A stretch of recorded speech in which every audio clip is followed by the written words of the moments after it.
প্রিয় দর্শক, নামটা শুনেই খুব ভালো লাগছে। ইলিশ মাছ আমাদের সবারই পছন্দ, মাছের রাজা ইলিশ। সেই ইলিশের ডিমের টিকিয়া, ইলিশ ডিমের টিকিয়া তৈরি করার জন্য কি কি উপকরণ লাগছে চলুন দেখে আসি।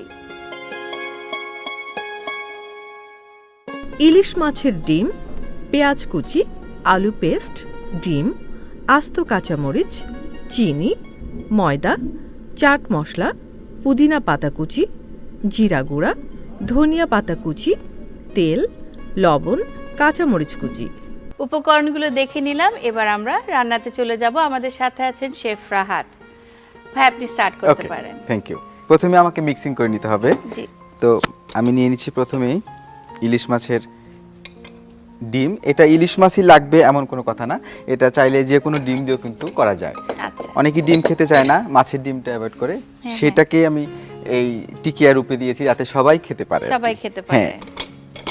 টিকিয়া বা কাবাব তৈরি করে দিলে তখন সবার খাওয়ার ইন্টারেস্টটা বেড়ে যায়। এখানে দিচ্ছি পেঁয়াজ কুচি বেশ খানিকটা, দিচ্ছি কাঁচামরিচ কুচি, পুদিনা পাতা কুচি, ধনে পাতা কুচি, এখন দিচ্ছি স্বাদ মতো লবণ, দিচ্ছি টালা জিরা গুঁড়া, সেই সাথে দিচ্ছি একটু চাট মশলা, আর দিব অল্প একটু ময়দা। সব ইনগ্রেডিয়েন্টস কিন্তু আমাদের বাসায় আছে। হ্যাঁ, সব টেকনিকটা জানা দরকার। আর বাইন্ডিং এর জন্য দিচ্ছি এখানে আলু সেদ্ধ। জি।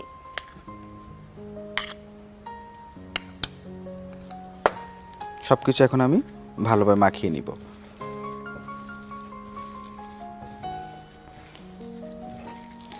এটা যদি আমরা বানিয়ে ফ্রিজে রাখি আগের দিন, যে আমরা কালকে ইফতারে খাবো, তবুও কিন্তু খুব ভালো হবে আর কি। মানে জাস্ট ইফতারের আগে আগে বের করে ভেজে নিলাম। ভেজে নিব।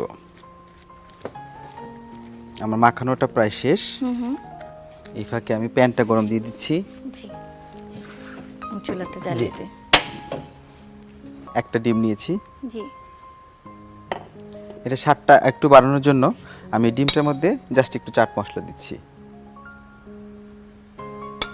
এখন ডিমটাকে আমি ভালো করে ফেটিয়ে নিচ্ছি।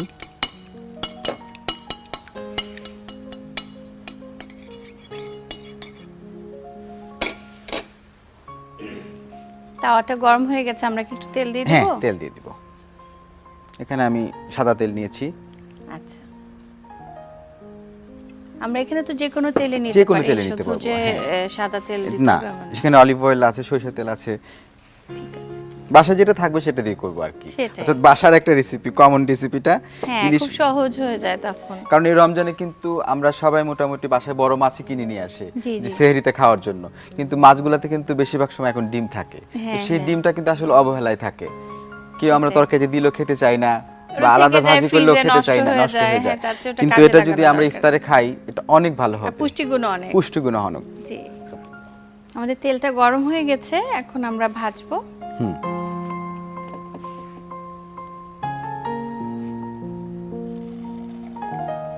খুব সহজ কিন্তু একটা রেসিপি। এক পাশ হয়ে গেছে, আমি আরেক পাশ উল্টে দিচ্ছি, কারণ এর বেশিক্ষণ লাগবে না অবশ্য। জি। চমৎকার একটা কালার আসছে। দর্শকদেরকে তো ঘ্রাণটা শেয়ার করতে পারছি না। দর্শক, আপনারা কিন্তু বানিয়ে খাবেন, তাহলে কিন্তু ক্যামেরার ওপাশে আপনারা টের পাচ্ছেন না, আমরা এখান থেকে কিন্তু খুব সুন্দর একটা অ্যারোমা পাচ্ছি। আমাদের আনন্দের ইফতার আয়োজনটা কিন্তু তখনই সার্থক হবে দর্শকরা যখন এটাকে মানে বানিয়ে খাবে আর কি। বানিয়ে খাবে, সেটাই আমাদের চেষ্টাই হলো রান্নার মাধ্যমে সবাইকে আনন্দ দেওয়া, এবং ইফতারের প্রত্যেকটা গৃহিণী চান যে তার পরিবারের সদস্যরা আনন্দ নিয়ে ইফতার উপভোগ করুক, এবং সেটা অবশ্যই সহজভাবে, কঠিনভাবে না। ইফতার কিন্তু সারাদিন পরিশ্রম করার পর, মানে রোজা আসরের পর যখন ইফতারে রান্না করে যায়, তখন কিন্তু আর মন চায় না এত কিছু করতে। চটজলদি যদি একটা হেলদি খাবার হয়ে যায়। আমার মনে হয় আজকে আমাদের এই পর্বটা দেখে অনেকেই মনে করবেন, আচ্ছা আমার বাসার ফ্রিজেও তো মনে হয় মাছের ডিম আছে, আমি এটা বের করি তো, দেখি তো, এইভাবে ভাইয়া শিখালেন, এভাবে একটু রেঁধে দেখি তো, তাই না? হ্যাঁ আপু, তাহলে আমি প্লেটটা সাজিয়ে নেই। হ্যাঁ শিওর।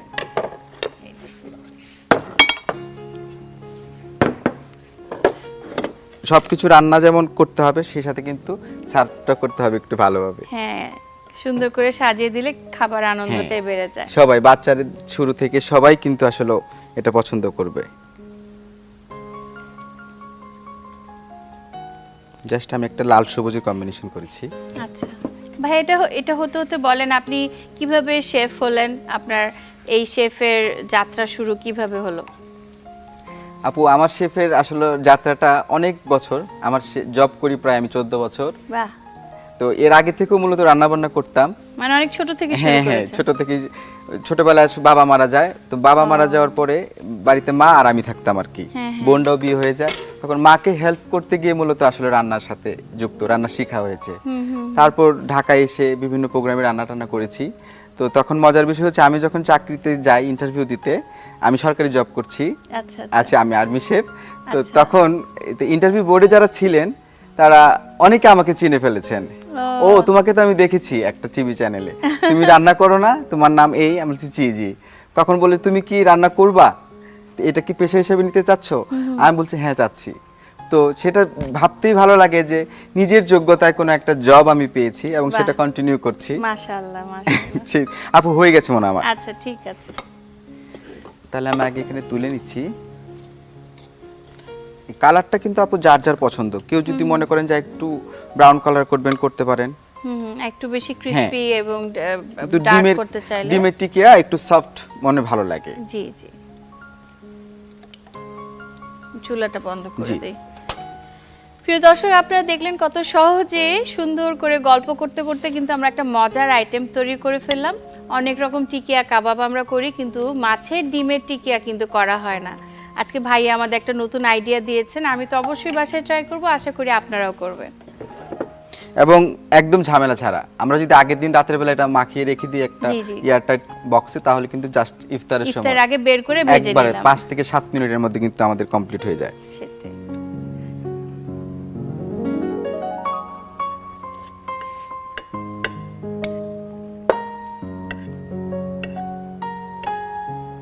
বাহ, দারুণ।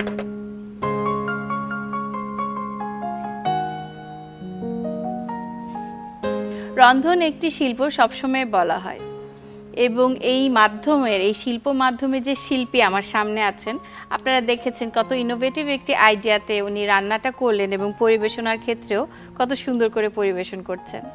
আপু, আনন্দের ইফতারে আনন্দের recipe ready. Thank you so much. আনন্দের ইফতার একটি আনন্দঘন মুহূর্তে আমরা একটা মজাদার রেসিপি তৈরি করেছি। শেফ রাহাত আমাদের জন্য একটা দারুণ রেসিপি নিয়ে এসেছেন, কারণ যেটা বলছিলাম যে ডিম, আমরা কিন্তু মাছের ডিম কিন্তু এভাবে আমাদের খাওয়া হয় না, বিভিন্ন রকম টিকিয়া খাওয়া হয়। আজকে সেই মাছের ডিম দিয়ে যে টিকিয়াটা বানানো হয়েছে, এটা কিন্তু একটা নতুন আইডিয়া। ভাইয়া থ্যাংক ইউ সো মাচ, এত সুন্দর একটা রেসিপি করেছেন, আর আপনার সাথে এত মজা করে গল্প করলাম, মনেই হলো না কিভাবে যেন সময়টা চলে গেছে। জি